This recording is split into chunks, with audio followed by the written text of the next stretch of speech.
PMN news, देश की आवाज। পশ্চিমবঙ্গে দীর্ঘদিন ধরে ওয়াকফ নিয়ে আন্দোলনে নেমেছিল রাজ্য সরকার তথা তৃণমূল কংগ্রেস। অবশেষে সবকিছুর অবসান হয়ে ওয়াকফ চালু হয়েছে পশ্চিমবঙ্গে।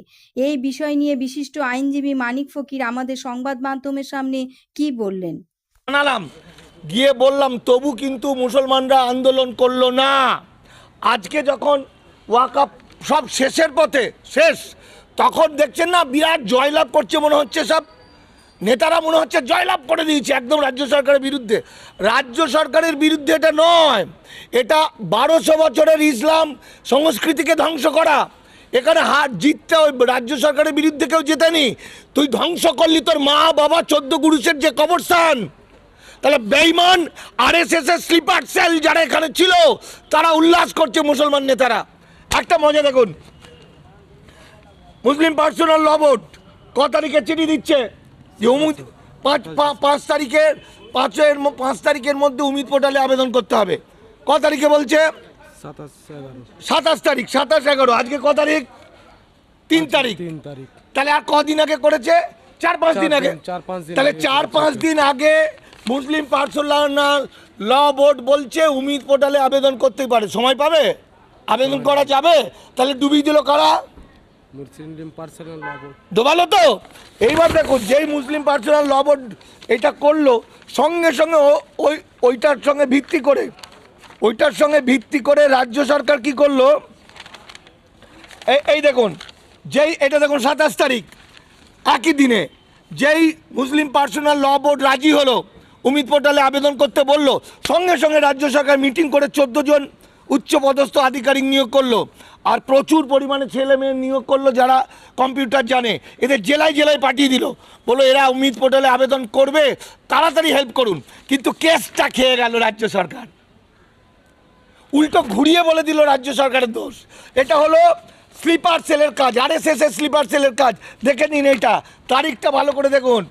এটা দেখুন 27-11-2025 মুসলিম পার্সোনাল ল বোর্ড কীভাবে 1200 বছরের সংস্কৃতি ইসলাম ধর্মকে ধ্বংস করে দিল, কিভাবে মসজিদ মাজার মক্তব মাদ্রাসা গোরস্থান সব ধ্বংস করে দিল।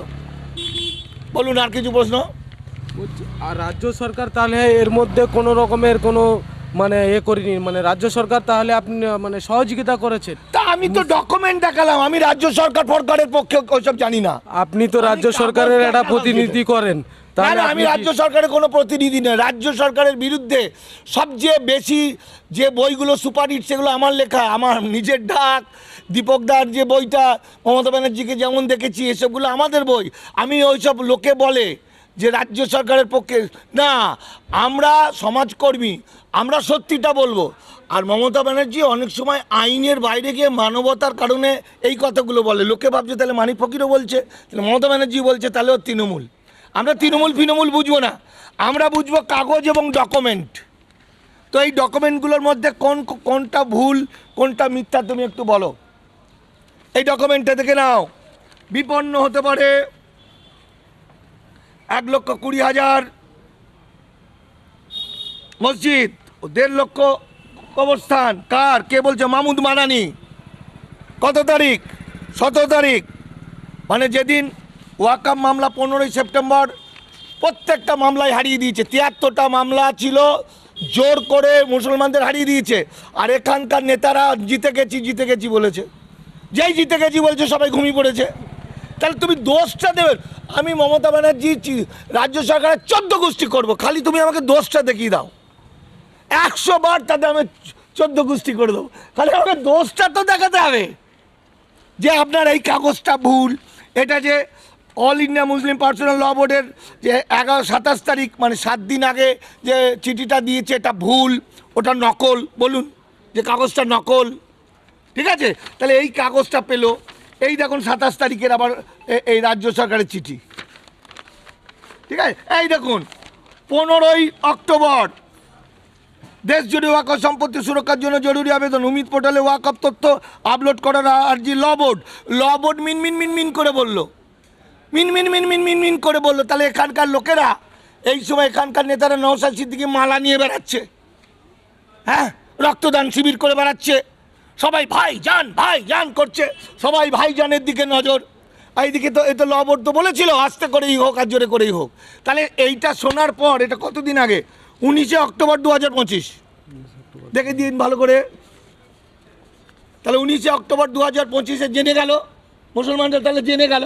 তাহলে জেনে যাওয়ার পর এই যে মুসলমান সম্প্রদায়ের যে কোটি কোটি কোটি কোটি হাজার হাজার কোটি টাকা, সারা করোনা ভ্যাকসিন ভারতবর্ষ ধ্বংসের পথে যাচ্ছে, সবচেয়ে বেশি টাকা মুসলমানরা দিচ্ছে। হ্যাঁ, তাহলে তাই যদি হয় তাহলে এই ভয়ঙ্কর কথাটা কেন বিরাট বড় প্রচার করলো না, গ্রামকে গ্রাম জানিয়ে দিল না যে যে কটা বাঁচানো যায়, 80,000 ওয়াকফ সম্পত্তি বাঁচানো যাবে না, যদি 8,000ও বাঁচাতে হয় এখনই তোমরা উমিদ পোর্টালে যাও। দোষ দেখলে হয় না বাবা, দোষটা যুক্তিপূর্ণ দেখতে হবে, লজিক ডকুমেন্ট কথা বলবে, মানুষের মুখের কথা নয়। শুধু বলে দিলাম ওই রাজ্য সরকার মমতা ব্যানার্জি মুসলমানদের এই করেছে করেছে করেছে, তাহলে ডকুমেন্ট দেখা ক্লিয়ার। আর কিছু প্রশ্ন? নমস্কার, আপনারা দেখছিলেন পিএমএন নিউজ।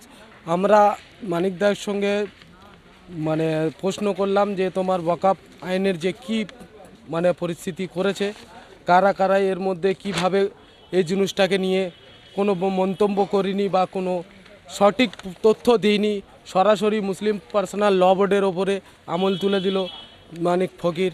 আপনারা দেখতে থাকুন পিএমএন নিউজ। আমরা আগামী দিন আরও কারোর সঙ্গে যোগাযোগ করে আপনাদের এই বিষয় আরও কিছু জানাবার তো সহযোগিতা করে দেবো। नमस्कार, धन्यवाद। जनहित से जुड़ी खबरों के लिए पीएमएन न्यूज को लाइक करें, शेयर करें और चैनल को सब्सक्राइब जरूर करें।